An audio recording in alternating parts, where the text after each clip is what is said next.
กัมพูชีสั่งสินค้าเขียนไทยลาวกัมพูชีลานสินค้าในหาครับบุกเบิกใหม่นะยังบ่มีอีหยังเลยนะยังเป็นลานแดง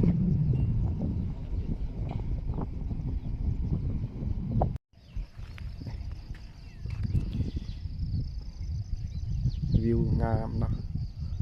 ฟ้ามืดครึ้มอีเนาะด่านสินค้าชายแดนอยู่ที่ลาวกัมพูชีอันนี้เขาหาก็บุกเบิกใหม่หากก็เริ่มบุกเบิกใหม่สร้างเขียนไทยสินค้าอันนี้ยังบ่ทันมีอย่างเลยหากก็บุกเบิกใหม่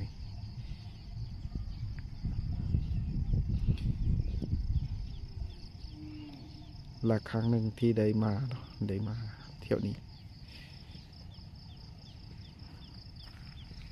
และก็ชีวิตคนบ้านนอกก็เป็น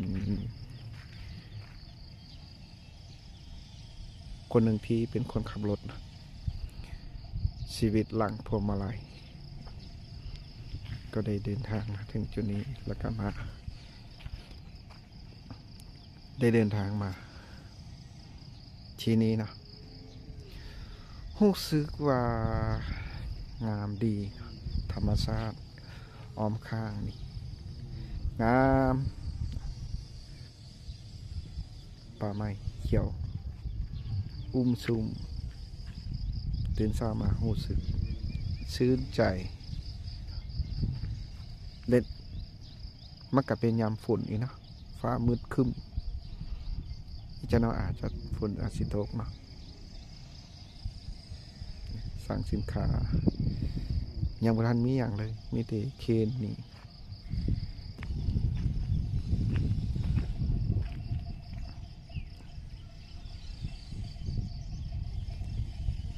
สิอยู่หลายมือสิอยู่ที่นี่หลายมืออยู่เนาะอาจจะอยู่นี่หลายมือมีหลายๆอย่างที่จะอัปเดตให้ฟัง